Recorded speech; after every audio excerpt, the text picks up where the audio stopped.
네, 오늘 말씀 나누겠습니다. 잘 아시는 대로 모세는 본래 이집트의 왕자였었습니다. 40년 동안 아주 화려한 삶을 살았고 최고의 교육을 받았고 또 당시에 최강대국이었던 이집트의 모든 그 이익을 누렸던 사람이 모세였습니다. 하지만 40세가 되었을 때 나름대로 이제 모세는 정의감도 있었던 사람이었고 불의를 보면은 참지 못하는 그러한 성격이었던 것 같아요.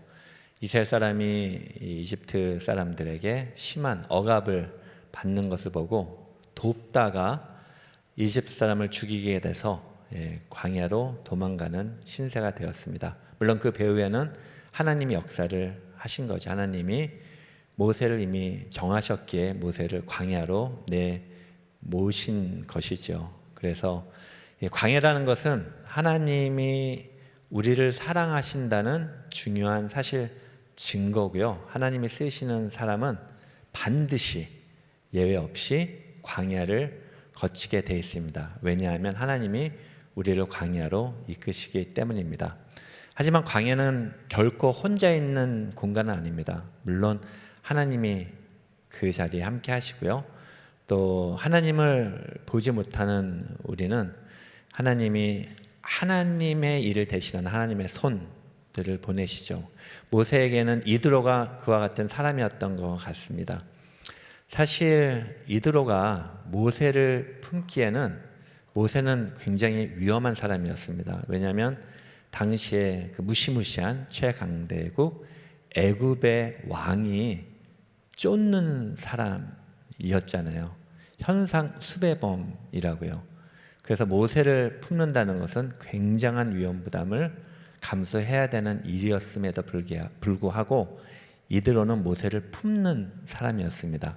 딸까지 또 모세가 장가를 가게 해서 모세를 품고 40년 동안 모세에게 어쩌면 목자가 무엇인가를 가르쳐준 사람이 이드로가 아니었을까.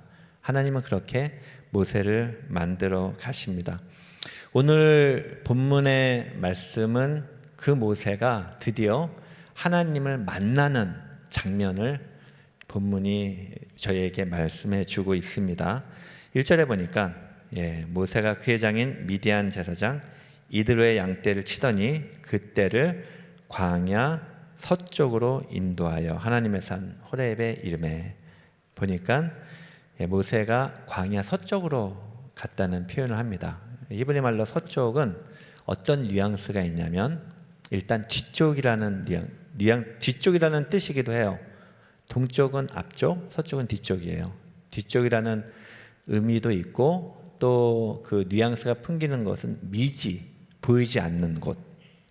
그래서 히브리 사람들에게 미래는 뒤에 있습니다. 보이지 않잖아요, 미래가. 그래서 뒤쪽, 보이지 않는 곳 또는 저쪽, 먼 쪽 또는 끝쪽이라는 말이 있어요. 광야에서도 맨 끝쪽으로 모세가 양떼를 먹이다가 맨 끝쪽으로 가게 된 것이고 광야의 맨 끝쪽 또는 광야의 뒤쪽, 저쪽 그 장소에서 모세가 하나님을 맞닥뜨리는 장면이 오늘 본문에서 소개하고 있습니다. 하나님께서 떨기나무 가운데서 모세에게 나타나시죠. 떨기나무에서 불꽃이 나오고 그렇게 하나님이 모세에게 나타나시는데 이 불에 타는 떨기나무가 이제 모세의 주목을 끕니다. 여기서 저희가 한 가지 질문해 볼 수 있는 것은 모세의 이목을 끈 것은 무엇이었을까요? 떨기나무였을까요? 떨기나무는 아니죠. 왜냐하면 떨기나무는 광야에서 가장 흔한 가시덤불입니다. 그냥 광야 가면 떨기나무가 쫙 깔려있고 가장 보잘것없고 쓸모없는 나무가 떨기나무예요. 떨기나무가 모세의 이목을 끈 것은 아니죠. 그렇다면 불이었을까요? 이 불이 대단한 불이어서 신기한 불이어서 나는 태어나서 저렇게 생긴 불은 처음 봤는데 해서 모세가 떨기나무에 주목을 했을까요? 네, 오늘 말씀 보니까 불도 아니죠. 불도 굉장히 평범한 불이었어요. 그러면 떨기나무가 불에 붙은 것이 신기한 일이었을까요? 아닙니다. 광야에서는 떨기나무가 불에 붙는 것은 굉장히 흔한 일입니다. 모세는 광야에서 40년을 살았던 사람이기 때문에 늘 보는 현상이었어요. 그렇다면 모세의 주목을 끈 것은 무엇이었을까요? 이 질문을 다시 저희가 묻는다면은 하나님은 모세에게 어떻게 자신을 드러내셨을까요? 나무의 화려함? 아니죠. 굉장한 나무의 웅장함으로 자신을 드러내지 않으셨어요. 불의 특별함?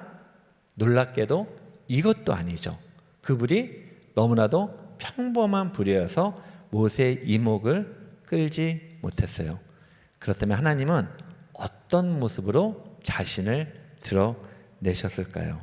3절에 보니까 이렇게 말씀하고 있습니다. 이에 모세가 이르되 내가 돌이켜 가서 그 큰 광경을 보리라. 무엇이 큰 광경이었습니까? 모세를 놀라게 했던 큰 광경이 무엇이었습니까? 떨기나무가 어찌하여 타지 아니하는고. 나무도 아니었어요.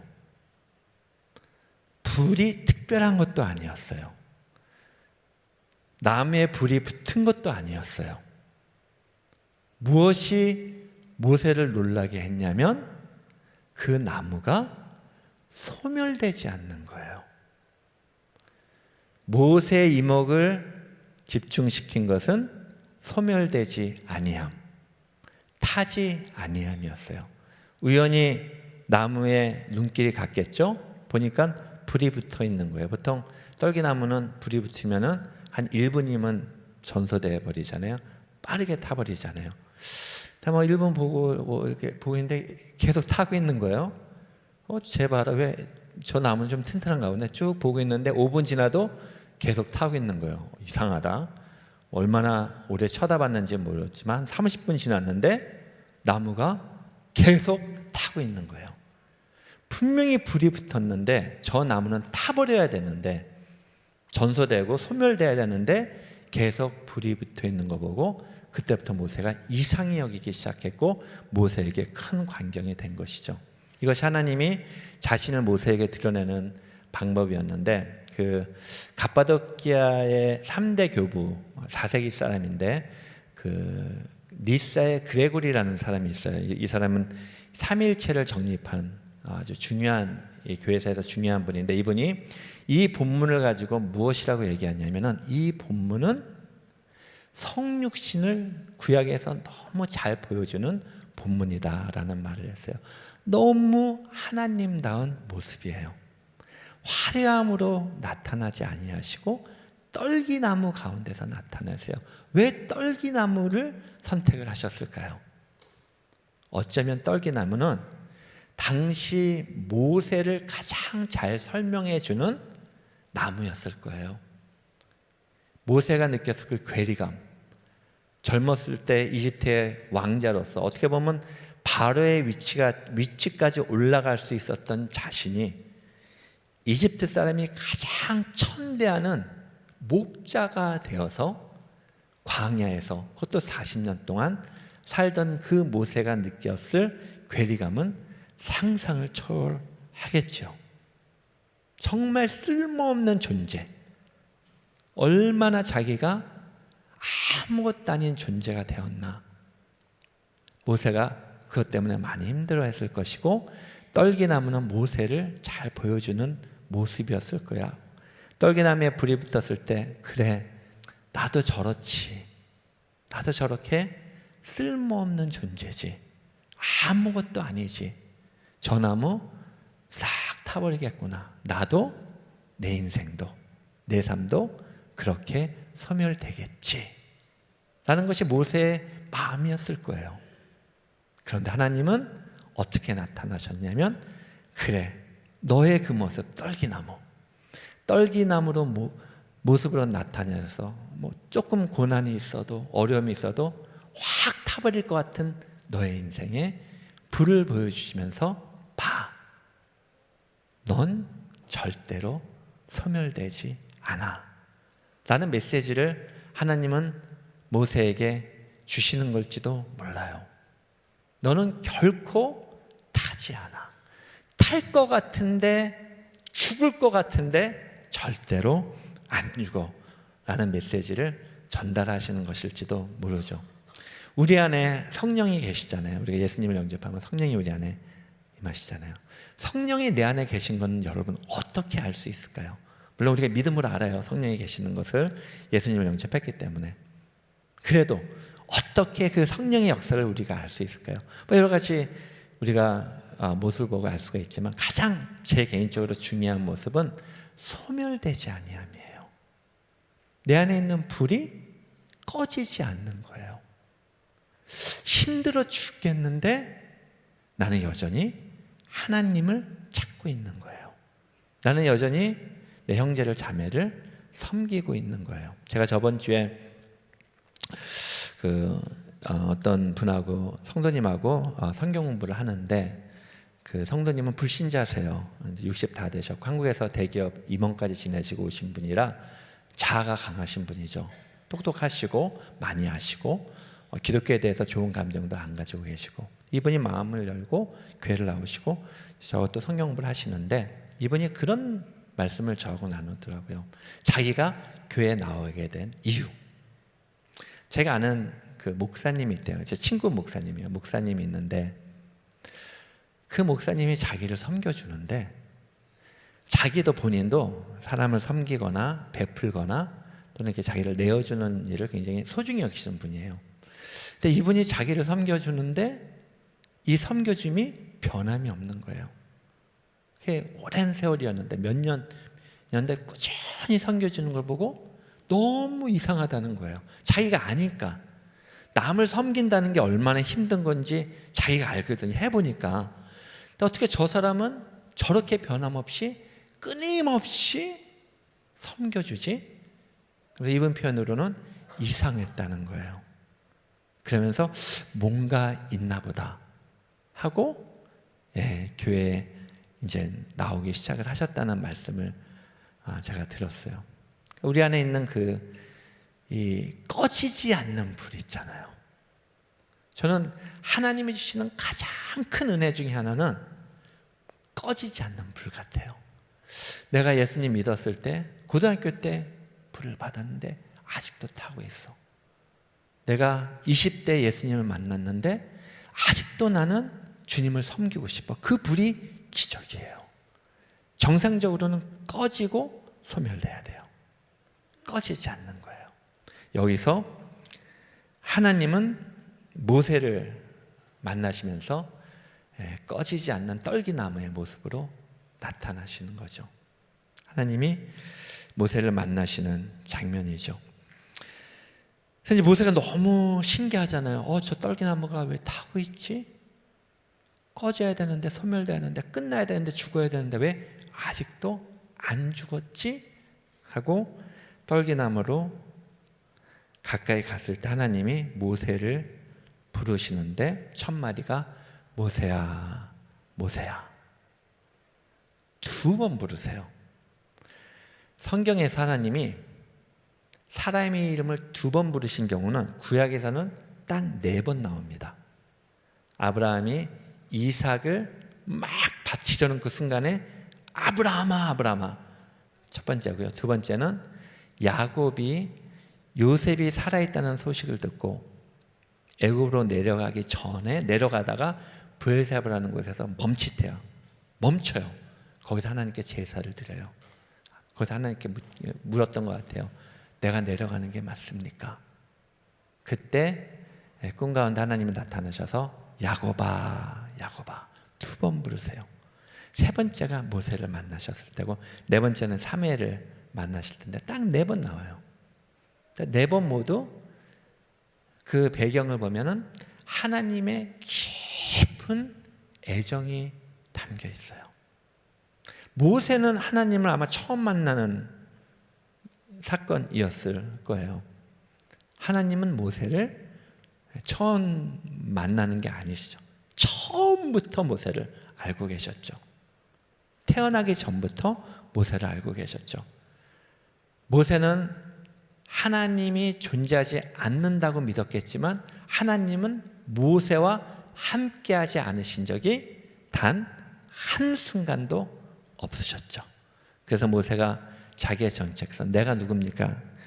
창세기 3장에 후에 보면 나오는데 그때 하나님이 이렇게 대답을 하세요. 내가 너와 함께하리라. 히브리 문법으로 보면 히브리 문법에는 동사에 시제가 없어요. 과거, 현재, 미래가 없어요. 그 말은 내가 너와 함께하였다. 내가 너와 함께하고 있다. 내가 너와 함께할 것이다.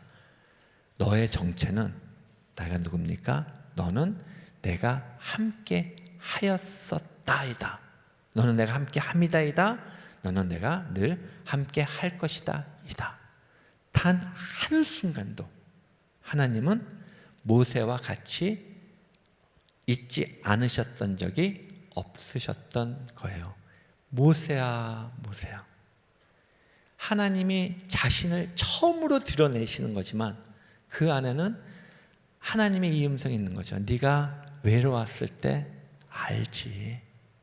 네가 그 괴리감으로 눈물을 흘렸을 때 알지. 네가 아파서 잠 못 이루고 있었을 때 나도 잘 알지. 내가 거기 있었으니까. 나도 같이 아파했으니까. 이 모세야 모세야 부르시는 음성 가운데는 하나님의 깊은 사랑이 같이 있는 거예요. 단 하나님이 그 시간이 필요하셨던 거죠. 하나님은 침묵 가운데 계셨던 거예요. 40년 동안. 그렇죠? 광야에서. 그러나 난 네가 40년 동안 광야에 있는 그 시간이 내가 너를 쓰기 위해서, 나의 사역에 너를 동참시키기 위해서, 내가 너를 지도자로 만들기 위해서 내가 필요한 시간이었어. 드디어 40년이 지나고 하나님이 모세야 모세야 부르실 때, 만약에 이것을 하나님이 이제 그 인간의 모습으로 나타내서 드라마를 만든다면은, 그 폭삭 속았수다. 많이 우셨죠? 그 드라마 보시고. 저랑 이제 하나님이 막 우시고 드라마를 보는 우리도 막 울었을 것 같아요. 그렇죠? 그 모세가 좌절해서 죽고 싶어하고 우울증에 빠져있고 그랬을 수도 있잖아요. 그래서 하나님이 같이 우시고, 그러나 자기를 드러내지는 못하시고 때가 아니니까 모세야 모세야. 그때 모세가 대답합니다. 내가 여기 있나이다. 내가 여기 있나이다 라는 말은 단순히 내가 여기에 있습니다 라는 말이 아닙니다. 히는이라는 히브리 말인데 이 말은 그거보다 깊은 의미를 가지고 있어요. 그 말은 뭐냐면 내가 여기 있는데 말씀하세요. 듣겠습니다. 들을 준비가 되어 있습니다. 무엇을 말씀하시는지 내가 동의를 하려고 합니다. 내가 순종해 보겠습니다 라는 의미가 있는, 굉장히 의미 있는 대답이 내가 여기 있나이다 라는 말입니다. 그 덴마크 철학자 중에 키에르케고르라는 사람이 있어요. 이 사람을 이제 실존주의 철학의 아버지라고 부르는데요. 철학이라는 것이 그 전까지는 보편적인 진리, 예를 들어서 인간은 무엇인가, 인간의 본질은 무엇인가, 그런 질문을 했다면은 실존주의 철학자들, 특히 이제 키에르케고르는 어떤 질문을 하기 시작했냐면 그런 보편적인 질문 말고 나 자신에 대해서 한번 우리가 얘기해 보자. 내가 왜 이렇게 아프지? 왜 인간이 이렇게 절망스럽지? 왜 이렇게 불안하지? 그러한 질문을 하기 시작한 것을 이제 실존주의 철학자들이라고 그러는데, 이 사람이 그러한 질문을 하면서 발견한 게 뭐냐면 인간의 내면 깊숙한 곳에는 앙스트가 있는 거예요. 앙스트라는 것은 불안, 절망이 있는 거예요. 계속 내면으로 어니언 껍질을 까듯이 까고 보니까 인간의 깊숙한 곳에 절망이 자리를 잡고 있는데 그 절망이 대책이 없는 절망이에요. 답이 없는 캄캄한 절망이에요. 그런데 이 사람은 무엇이라고 얘기하냐면 그 절망, 근데 절망 속에서도 절망의 그 끝이 있어요. 꼭 모세의 그 광야 서쪽처럼, 모세가 떨기나무인 것처럼, 떨기나무가 불에 탄 것처럼 그 절망의 끝을 키에르케고르가 발견하고 자기가 경험을 하는데, 그곳에서 키에르케고르는 하나님을 만나요. 그러니까 굉장히 중요한 말을 합니다. 절망이 인간에게 반드시 필요한데 그 절망의 끝에 하나님이 계시기 때문이다 라는 말을 해요. 그러면서 이 사람이 어떤 이야기를 하냐면은, 우리의 인생이 너무나도 무의미하다. 실존주의 철학을 하시는 분들 하는 말이에요. 인간의 삶을 우리가 고민하고 바라보고 인생을 바라보니까 인생이 너무 무의미한 거예요. 의미가 없어요. 그냥 먼지만도 못해요. 우리가 인생을 살아볼수록 그걸 깊이 느끼잖아요. 너무 무의미한 거예요. 정말 절망적인 거예요, 그게 무의미함이. 그런데 키에르케고르가 이런 말을 합니다. 그 무의미함, 캄캄한 인생이 영원과 닿는 순간이 있어요. 영원히 무의미함에 찾아와요. 하나님이 찾아오시는 거죠. 그럴 때 무의미함이 그 자기에게 찾아온 그 영혼에게, 영원에게, 하나님에게 손을 내밀면 닿잖아요. 그 닿는 그 순간, 찰나가 있잖아요. 그 찰나에 영원히 무의미함 속으로 침투해서 들어와요. 그때 무의미함이 전부 의미 있는 것으로 바뀌어요. 내 과거, 내 실수, 내 후회가 모두 의미를 입어버려요. 내 현재와 모든 미래까지. 왜냐하면 영원히, 이터너티가 이 의미 없음으로 침투해서 무섭게 들어오는 순간 때문에. 그리고 키에르케고르는 그 순간을 무엇이라고 하냐면 순종이라고 설명을 해요. 하나님께 순종한, 그거는 찰나거든요. 순종이라는 것은 우리가 뭐 순종한다고 24시간 내내 성령 충만해가지고 순종 그렇게 하고 다니지 않잖아요. 순간이에요. 순종이라는 것은 결단. 내가 하나님의 말씀을 들어야 되지. 결단. 후회할 수도 있어요. 그 결단을 하고. 결단하면 딱 결단한 거잖아요. 그러나 그때 하나님이 내 인생을 낚아채시죠. 그 순간에. 아무리 우리가 큐티를 오래 하고 뭐 신앙생활 오래 해도 그 순간이 없으면 영원히 침투에 못 들어오는 거죠. 그러나 내가 결단을 하고 순종을 하는 그 순간, 모세가 내가 여기 있나이다 결단한 거거든요. 말씀하세요. 내가 여기 있나이다. 그럴 때 영원히 무의미함 속으로 침투에 들어오면서 내 인생의 의미가 완전히 바뀌어 버리는 것이죠. 그래서 키에르케고르의 그 말은 이 성경을 잘 보여주는 그러한 말인 것 같습니다. 제가 이제 젊은이들 사역을 하잖아요. 네, 젊은이들 사역을 하면서 느끼는 것이 뭐냐면은, 첫 번째, 정말 하나님이 목적을 가지고 우리 이민 세대들 이곳에 보내셨다. 그리고 그 목적 중에 하나는 이들을 만드시기 위한 것이다. 여러분 다 디아스포라들이죠. 사실 모세도 디아스포라였습니다. 재밌죠? 모세가 이스라엘 사람들 중에서 자란 사람이 아니에요. 이스라엘 언어를 쓰는 사람이 아니에요. 디아스포라를 하나님이 모세를 뚝 띄워서 디아스포라로 만들어 놓고 디아스포라가 이스라엘 민족을 이끈 거예요. 참 재밌는 모습입니다. 하나님이 디아스포라로 이곳에 우리를 보내셨어요. 광야로 던지셨어요, 우리를. 그리고 이 광야에서 하나님이 우리를 만드셨어요. 빚으셨어요. 그리고 그 광야에서 우리에게 하나님이 나타나세요. 중요한 것은 그 나타나실 때 우리가 어떻게 반응하냐이죠. 제가 우리 세대를 사역하면서 참 감사한 게 뭐냐면, 뭐 사람마다 관점이 다를 수는 있습니다. 그리고 그 관점마다 어떤 사실들이 있겠죠. 그러나 적어도 저의 관점에서 저는 이 세대를 굉장히 희망적으로 봅니다. 그래서 저는 어디 가든지 1세 분들한테 꼭 드리는 말씀이, 적어도 2세의 영적 교육에서는 성공했다는 말씀을 꼭 드려요. 적어도 그건 제가 보는 현상이거든요. 2세들이요, 특징이 하나 있습니다. 제가 2세들을 이제 보고 공부를 하면서 2세들에 대해서 하나의 키워드를 얘기해 주세요 라는 말을 하면 키워드는 아픔입니다.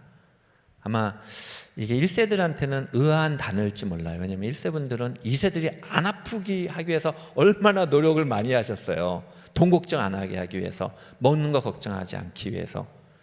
사실은 그것 때문에 2세들이 더 깊은 아픔으로 가는데, 왜냐하면은 이 고난이라는 게 약간 이 superficial, 바깥쪽 고난을 1세분들이 많이 해결해 줬어요. 그러니까 먹는 거 걱정 안 해요. 그러니 이 아이들이 무엇과 맞닥뜨리냐면 존재론적인 고난과 맞닥뜨려요. 존재론적인 고난이 무서운 고난입니다. 케르케고르가 본 절망 있죠. 2세들이 그걸 보는 거예요. 왜냐하면 위에 고난이 없어졌잖아요. 깊이 들어가는 거예요. 그래서 2세들이 겪는 그 아픔은요, 1세들 아픔하고 좀 달라요. 제가 볼 땐 더 깊어요. 훨씬 깊어요. 그리고 이것은 일부만이 아니라 거의 팬데믹처럼 거의 대부분이 여러분이 아무리 자식에게 잘해줬든지 상관없는 겁니다. 그건 여러분 잘못이 아니에요. 존재론적인 고통이기 때문에. 그래서 이번에 이제 저희 단기 선교 갔던 간사님 한 분이 저하고 나눈 얘기인데, 아이들이 돌아가면서 매일 밤마다 라이프 쉐어링 하는데 깜짝 놀랐대요. 거기 간 애들 적어도 그 팀에 100% 애들이 나눔을 하는데 모두 한 번씩은 죽음을 생각했다는 거예요. 죽을 생각을 했다는 거예요. 깜짝 놀랐대요. 그런데 여기서 우리 2세들이 하나님을 만나요. 그래서 저는 우리 2세들이 가진 가장 큰 축복은 아픔이라고 봅니다. 헌신이 깊어요. 이번에 저희가 이제 저희 간사들은 CCC 이 승무원 간사들은 풀타임으로 일을 하는데 월급을 승무원에서 직접 주는 게 아니라요, 본인들이 월급을 모금을 해야 돼요. 그러니까 좀 쉽지는 않아요. 특히 이제 이 물질적인 세계관이 강한 나라에서는 더 힘들죠. 그런데 아이들이 헌신을 해요. 이번에 헌신한 한 학생은 여학생인데, UC 버클리 나온 학생인데, 본래 의대를 가려고 준비를 했던 학생이고 MCAT이라고 의대에 들어가는 시험도 굉장히 잘 봤어요. 그리고 얼마나 똑똑하냐면 이 친구가 한 리서치 페이퍼 두 리서치 페이퍼가 퍼블리시 될 정도로 아주 똑똑한 친구예요. 그런데 이 친구가 간사가 되겠다고 헌신을 한 거예요. 아무리 생각해도 의사로 사는 것보다 자기는 복음을 전하면서 살고 싶다는 거예요. 정말 2세들이 그래요, 여러분. 근데 이제 더 놀라운 거, 제가 그 말을 듣고 얼마나 참 신기하다. 더 놀라운 거는 부모님이 그 얘기를 들을 거 아니에요. 여러분 같으면 어떻게 하시겠어요? 내가 잘 키워놓은 내 아들이, 딸이 갑자기 이상한 단체 가서 월급도 안 받고 자기가 월급을 모금해서 사역자가 돼서 산대.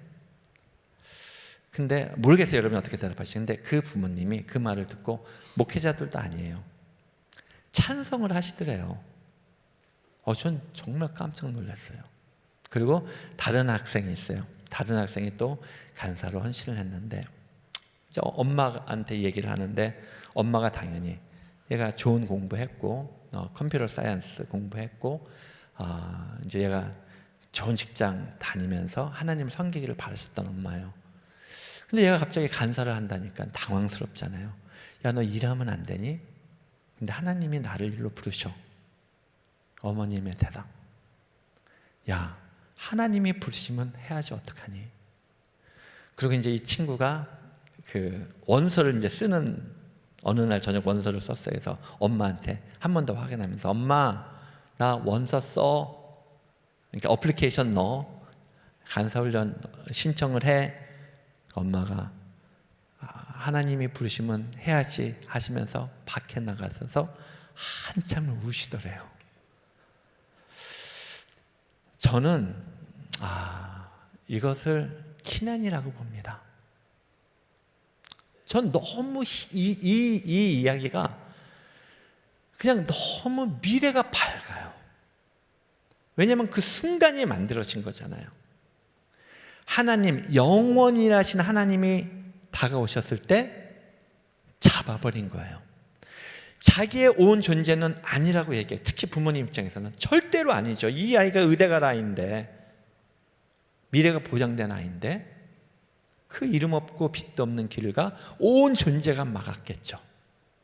그러나 그 부모님도 하나님의 원하시면 해야지. 이것은 다가온 영혼에 내 손을 대버린 거예요. 그 된 순간, 그 찰나에, 케르케고르의 설명에 의하면 찰나에 영혼이 무의미함 속으로 무섭게 침투해 들어오는 거예요. 이 무의미함 속으로 침투해 들어오신 하나님은 역사를 바꾸시죠. 새로운 역사를 쓰시겠죠. 디아스포라들을 통한 어마어마한 일들을 이루시겠죠. 이 디아스포라를 통해서 열방을 변화시키시겠죠. 하나님은 그러한 하나님이시니까요. 그래서 정말 우리가 오늘 말씀에서 봐야 될 건 첫째, 하나님 정말 좋으신 하나님이세요. 하나님 우리와 함께 하신 적이 없으신 하나님이 아니세요. 그러나 하나님이 우리를 광야로 보내실 때는 목적이 있다는 거예요. 그 목적은 여러분보다 훨씬 큰 거예요. 여러분 한 사람을 변화시키는 목적도 있으시겠지만 하나님의 목적은 그것보다 훨씬 크다는 거. 내 하나의 변화가 수많은 수백 수천의 생명과 관계가 있을지 몰라요. 그래서 우리를 광야로 보내신다는 거. 그러나 우리와 함께 계신다는 거. 예수 그리스도가 우리를 위해서 십자가에 죽으신 것은 너의 아픔을 내가 다 감당하겠다는 거잖아요. 그리고 하나님은 어느 순간 우리를 부르실 거라는 거. 여러분이 마음의 준비를 하시고, 어쩌면 그 부르심이 여러분의 존재와 안 맞을지 몰라요. 여러분의 모든 오감이 거기에 대해서 부정적으로 반응할 수도 있어요. 그러나 믿음으로, 하나님을 신뢰하는 믿음으로 그분은 좋으신 분이기에 잡아버리세요. 순간이면 돼요. 그냥 눈 딱 감고 순종하시는 거예요. 그럴 때 영원히 여러분의 무의미함 속으로 침투해 들어오면서 새로운 역사가 쓰여지는 것으로 믿습니다. 마지막으로 여러분에게 부탁드릴 것은 2세들을 위해서 정말 기도 많이 해주십시오. 여러분 2세들 이렇게 섬기고 그러실 때 겉으로 보기에는 반응도 없고 그렇게 보일 수 있어요. 근데 여러분 집에서요, 자녀들을 챙겨주고 자녀들에게 사랑을 베풀어주고 그러면 자녀들이 여러분에게 어머님 너무 고마워요, 저도 어머님을 위해서 사랑을 베풀게요 하시는 자녀가 혹시 있습니까? 이상한 애죠, 걔는. 보통 안 그러죠. 여러분 앞에서는 받기만 해요. 근데 꼭 기억하세요. 그 아이들이 밖에 나가면 여러분들이 그 아이에게 했던 그대로 행동한다는 거. 절대로 여러분의 자녀들을 사랑으로, 또 우리 2세들을 사랑으로, 믿음으로 우리가 2세들을 섬기고 하는 것이 절대로 땅에 떨어지는 투자가 아닙니다. 하나님이 보장하십니다. 이 아이들이 그대로 나가서 그 일들을 할 것이고, 또 이 아이들을 통해서 하나님이 이 땅을 변화시킬 뿐만이 아니라 열방을 변화시킬 것을 믿습니다. 또 우리 아이들 가운데 위대한 지도자들이 많이 나올 거예요. 기대하셔도 돼요. 저는 그렇게 믿습니다. 정치 지도자뿐만 아니라 누가 압니까? 곧 우리 자녀들 가운데 대통령이 나올 수도 있어요. 국회의원, 또 큰 그 비즈니스맨. 그러나 그들이 어떤 사람이 된 게 중요한 게 아니라 그들이 예수 그리스도의 사람이라는 거. 영원으로 다가오신 하나님께 손을 내밀어서 단 존재라는 거. 그들을 통해서 하나님이 역사를 하실 것이라는 기대를 여러분이 꼭 해줬으면 좋겠습니다. 시드교회에서 저희를 위해서 기도해 주시고 꾸준히 후원해 주시고 함께 해 주신 것을 다시 감사드리고 계속적으로 또 저희와 동참해 주실 것을 부탁드리겠습니다. 기도하시겠습니다.